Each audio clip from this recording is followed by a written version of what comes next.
Welcome to మనోకన్న channel. ఈరోజైతే మన ఛానల్‌లో కొత్త రెసిపీ పుల్లగంద పులుసు చేస్తున్నాం. ఈరోజు మా ఇంట్లో పుల్లగంద ఎంతమందికి తెలుసు ప్లీజ్ కామెంట్ చేయండి. మేమైతే చాలా రోజులైంది పుల్లగంద చేసుకోకుండా. ఇదైతే పుల్లగంద ఒక హాఫ్ కేజీ వరకు ఉంటుంది. దానిపైన మొత్తం పొట్టంతా చెక్కు తీసినలాగా తీసేయాలి. ఈ విధంగా మొత్తం అదంతా క్లీన్ చేయడానికి చాలా టైం పడుతుంది కదా! సో, అదంతా తీసేయాలి. ఇలా పెద్ద పెద్ద సైజులో కట్ చేసేసుకున్నాము. ఇలా పెద్ద సైజులో కట్ చేసుకున్న వాటిని ఒకసారి వాటర్‌లో 2, 3 టైమ్స్ కడిగేసి మళ్ళీ వాటర్ పోసి బాయిల్ చేయాలి. ఒక హాఫ్ ఎన్ అవర్ వరకి కూడా మంచిగా బాయిల్ అవ్వాలి. టైం తీసుకుంటుంది. చూడండి ఇలా బాయిల్ అవుతుంది. దానికున్న డస్ట్ అంతా కూడా పోతుంది. సో, ఇలా అయితే బాయిల్ అవ్వగానే తర్వాత చూడండి ఇట్లా ప్రెస్ చేస్తే ఇలా మెత్తగా అయిపోతుంది. సో, ఆ విధంగా అయితే మ్యాష్ అయ్యేలాగా బాయిల్ చేసేసుకోవాలి. సేమ్ ఆలు లైకా. అలా బాయిల్ అయిన దాన్ని పైన పొట్టంతా ఇట్లా మళ్ళీ బ్లాక్ కలర్‌లో ఉంది గదా! డస్టీగా. సో, అదంతా గూడా క్లీనప్ చేసేసుకోవాలి. ఎందుకంటే మళ్ళీ అలా తినలేం కదా! ఫస్ట్ నార్మల్‌గా తీసేటప్పుడు అంత క్లీన్‌గా అయితే రాదు. ఆలులాగా అలా అయితే కొంచెం డస్టీగా ఉంటుంది. మట్టిలో ఉంటుంది కదా! సో, అదంతా పట్టేస్తుంది. సో, అలా అయితే మొత్తం క్లీన్ చేసేసుకోవాలి. వీడియోలో చూపించిన విధంగా అన్నీ కూడా.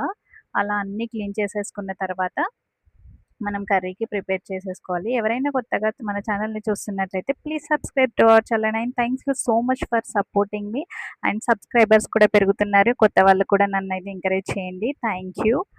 అండ్ చింతపండు కొంచెం మన టేస్ట్‌కి తగ్గట్టుగా పులుసు కదా! మనం దానికి తగ్గట్టుగా నానబెట్టుకున్నాము చింతపండు ఒక హాఫ్ ఎన్ అవర్ ముందు గిన్నె పెట్టేసుకొని దాంట్లోకైతే ఆయిల్ తీసేసుకుంటున్నాను. ఒక 2, 3 స్పూన్స్ ఆయిల్ వేసేసుకొని అది కొంచెం వేడయ్యాక దానిలోకి అన్నీ వేసేయాలి. ఫస్ట్ మెంతులేస్తుంది మా మమ్మీ అయితే. కొన్ని మెంతులేసుకోవాలి టేస్ట్ కోసం. తర్వాత ఆవాలు, జీలకర్ర అవన్నీ వేసుకోవాలండి. అలా వేసుకున్న తర్వాత అవి వేగిన తర్వాత మనకు ఆనియన్, మిర్చి కట్ చేసుకొని పక్కన పెట్టుకున్నాం కదా! అవి కూడా వేసేసుకోవాలి. సో, అలా వేసేసుకున్నాక అది వేగాలి. మంచిగా కొంచెం వేగిన తర్వాత హై ఫ్లేమ్‌లో పెట్టేసుకొని వేయించుకుందాం. తర్వాత కాసేపటికి కొంచెం కరివేపాకైతే టేస్ట్ బావుంటది. ఏ కర్రీలోకైనా ఇంకా చారులోకి అట్లా అయితే ఇంకా బావుంటది.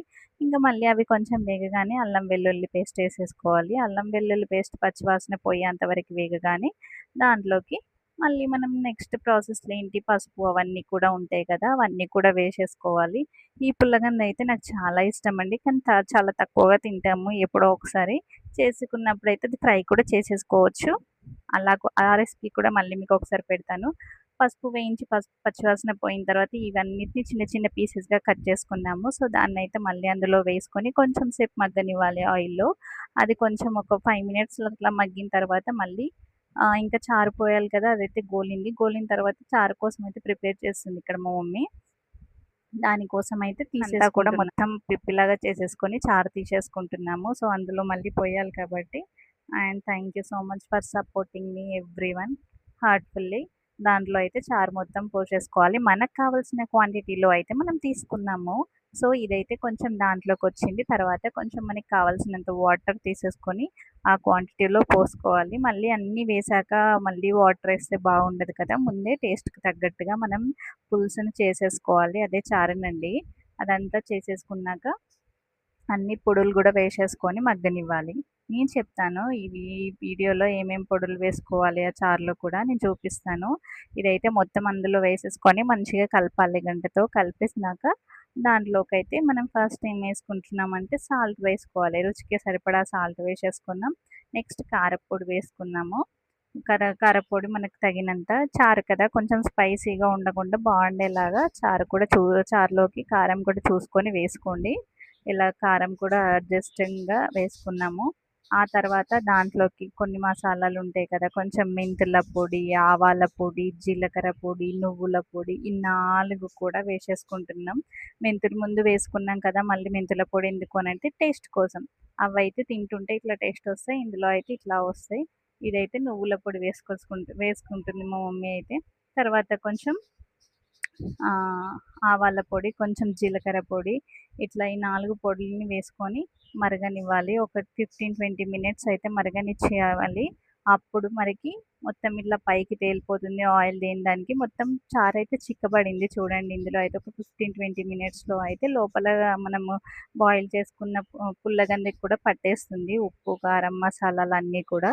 సో, ఈ విధంగా అయితే మసిలింది. లాస్ట్‌గా మనకి ఇప్పుడైతే గార్నిషింగ్ టైమ్. సో కొత్తిమీరతో మనం గార్నిషింగ్ చేసేసుకొని దింపేసుకోవడమే ఉంటుంది.